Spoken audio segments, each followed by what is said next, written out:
G'day everyone, how are you? Thanks for coming today, and it's a real pleasure for me to be up here speaking with this fine group of speakers. First off, I just want you to turn to the person next to you and just ask them what their idea of resilience is. So I'll give you a couple of seconds and I'm going to ask a couple of people what the answer is.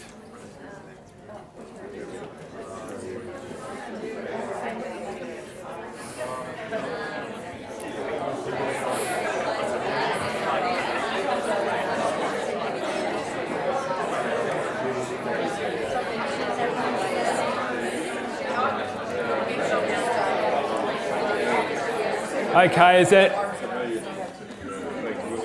is someone prepared to stick their hand up and what? Okay, we'll go over here. What's your interpretation of resilience? The ability to keep standing in the face of adversity. That's pretty good. Yep. That's it. That's pretty good. Does anyone else want to have a crack at it? Yep. Mine's more colloquial. It's bouncing back. Bouncing back. Well, that's what I'm here for today. I'm going to share my story of my farming career and how it's got me here today. So as Trav alluded to in the introduction, I was born and bred in Melbourne. My dad was a small business owner. Number of businesses, milk bars, butcher shops, postmaster. And so we moved around a little bit when I was younger. As Trav also said, I was a leader in primary school. I was the bell monitor. I was the captain of Blue House. I was an A-grade student. But then I moved to high school. I left behind my friends at primary school. I was still an A-grade student in year 7, but by the time I got to year 9, my marks had started to fail. I hated school. I didn't fit in. I went to a boys' college and I didn't fit in. I wasn't a superstar footballer. Not then anyway. I soon developed that skill. So I just didn't fit in. And one day we went for holidays into northern Victoria to visit a family that had moved up there. They were friends of ours. They were dairy farmers. And Dad always harboured this ambition to be a farmer. He wanted to get out of the city. He wanted to be a farmer. Anyway, Dad went down the street, looked in the real estate window. This is the September school holidays. By Cup Day, we were packing the van and we were moving to northern Victoria. I relished that. I've looked at it as an opportunity to be able to redefine myself, go somewhere different, find new friends. So I was really looking forward to it. I was very keen. So we moved. I went back to school. I went to school up there. I only lasted another 12 months. So I was in year 10 and I was failing. I went to my mum at the end of the year and said, I do not want to go back. I don't want to resit year 10 because at that stage you used to have to redo it. Now they just let you off. I don't want to do that. She said, the only way you're going to do that, Warren, is to go and get yourself a job. So I jumped on my motorbike and rode around all our roads up there are in mile blocks. I just kept doing mile block after mile block until someone said, yes, I'll give you a job. I'm looking for someone. So that was the start of my farming career. I worked for that guy for 7 years. He taught me everything I needed to know, all through trial and error.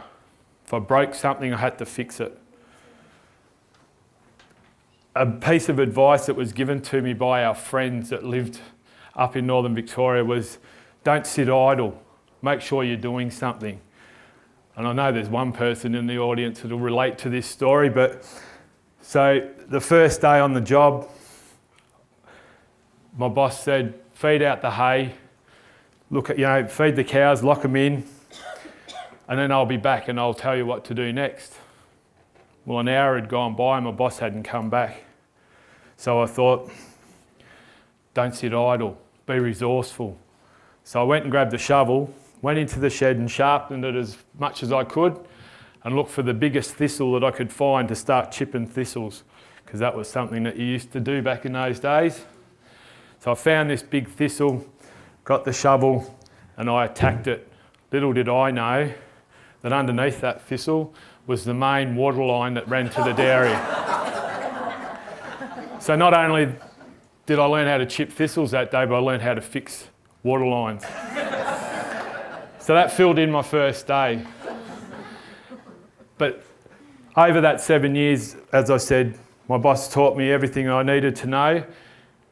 And on the year that my wife and I got married, we decided that we would look to purchase our own farm.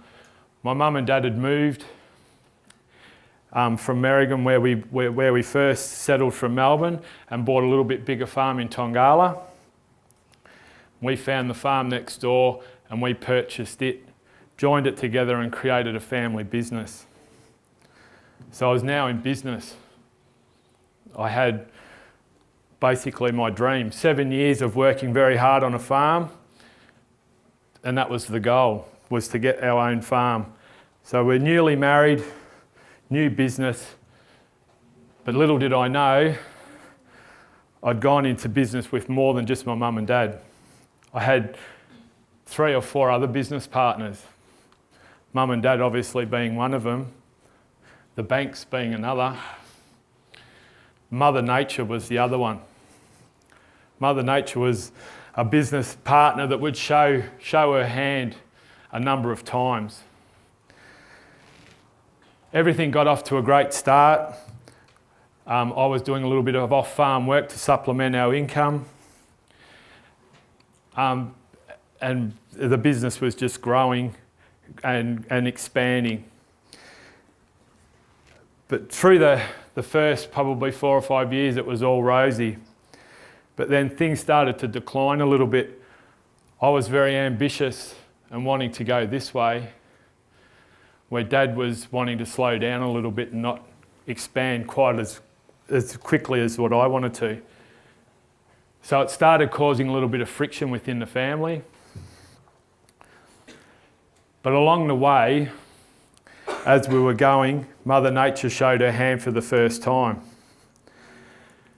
So in 1993, on the 5th of October, 20 days before my son, who's sitting in the audience today, was born, our farm got flooded.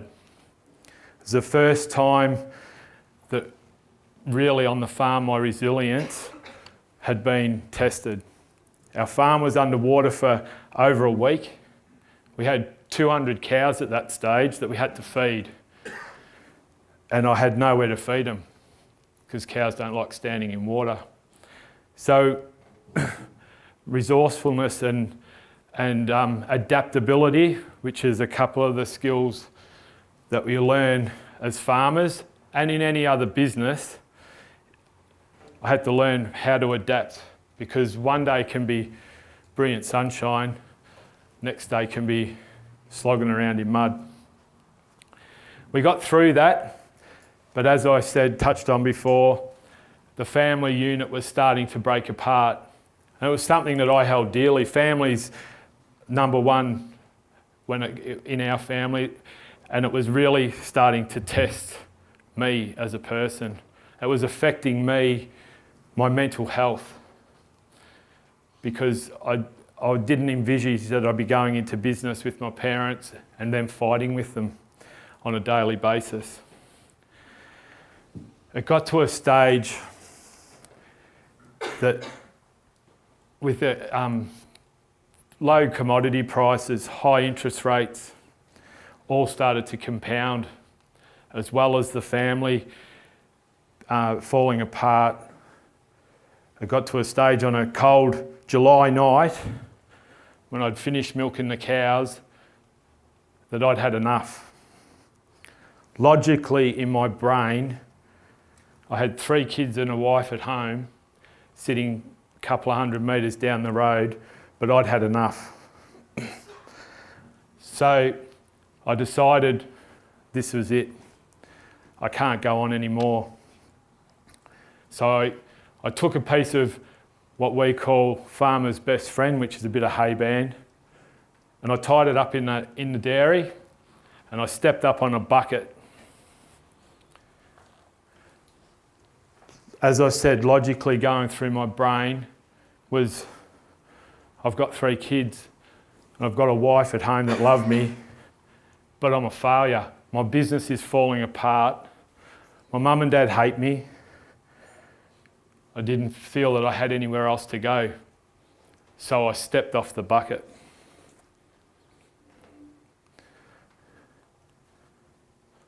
Luckily for me, I'd never been to Boy Scouts.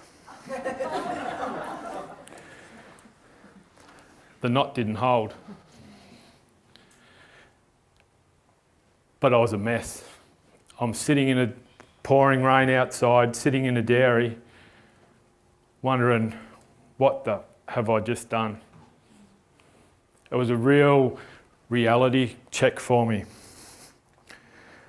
So I sat there for about an hour and composed myself, and all the time thinking, I'm better than this. I can make this work. I can fix the problems, because that's what a farmer does. They're a problem solver. So I went home and I talked to my wife and I said, we've got to go on this journey by ourselves. We have to buy mum and dad out. That was the start of our own business, as in we bought mum and dad out, but the problem was that we put ourselves under massive financial pressure. We took on a heap of debt. We were debt levels to here. So I'm talking $800,000 or $900,000. So it was massive pressure. I had to make it work. But I was determined. We set out. So we're in about 1999 now. We set a 10-year plan to how we were going to get out and build our business and make a success of it. Things were going along fantastically well. I'd repaired my relationship with my parents. We'd had another kid, and I forgot to probably say that. I've got 5 kids. So three of them had grown up through that bit, and then my youngest son was born. And our business was starting to really flourish. I was kicking goals. Every target that I'd set, I was exceeding. Everything was building nicely until that bloody business partner showed her head again. Mother Nature decided to stand up and be counted again. In 2002, the start of the worst drought that we probably could possibly have hit us.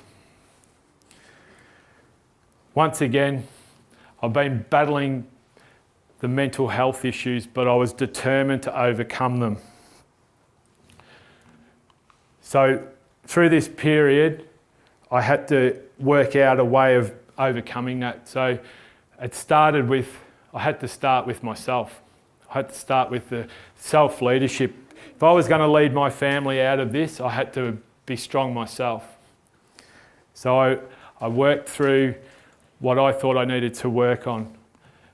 And that was, I sought help from not only from people for my personal stuff, but for the business as well.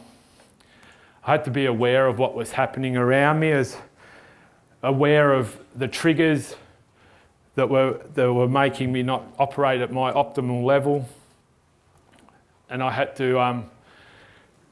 just had to be aware of everything around me, what I had at my disposal to be able to get through the drought, which could have lasted a week, it could have lasted a year.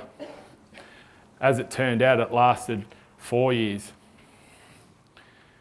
So I worked on my mindset, worked on my behaviours, and I was strong. I was strong in myself. I could work the way through this, but at the end of the day, that debt level that we took on was too much. So we had to walk away.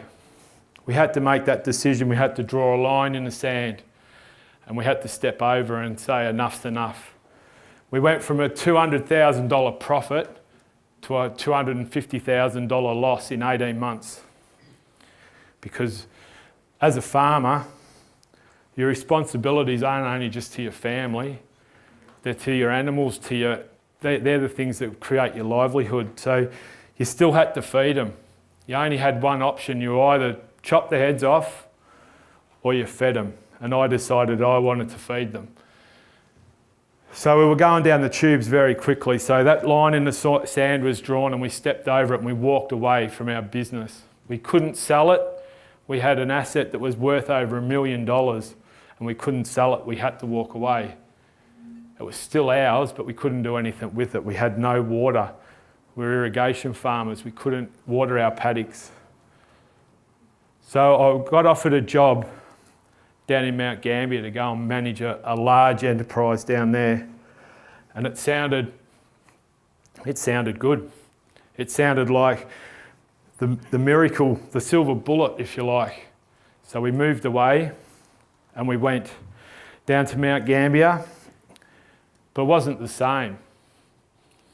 It was probably a knee-jerk reaction, but losing the farm or having to walk off the farm, not only it wasn't just our home or our business, it was everything. It was our 24/7.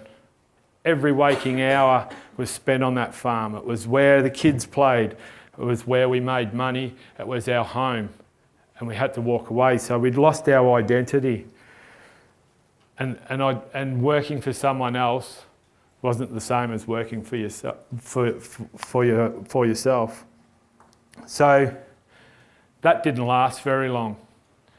And then over the next 10 years, the ups and downs of another job, try something different. So I tried finance broking. I tried real estate agents, which I did for 3 years as a dairy specialist. All along knowing that I had a bigger game to play. I had a bigger game to play in life. And I wanted to set a course on trying to achieve that bigger game. But once again, 5 years ago, or just over 5 years ago, if you like, Mother Nature played her hand again. And there's nothing more defining or making things clear in your head than having to hold your mum's hand and tell her that the treatment hasn't worked, Mum. There's nothing they can do. That day that I had to do that, I swore to anyone, there's nothing is going to faze me now. That's the hardest thing I've ever had to do. To look into my mum's eyes and say, Mum, that's it. 4 days later, she passed away. So I decided to set on a path that's led me here today. But unfortunately, nearly 12 months to the day, Mother Nature wanted to deal another card.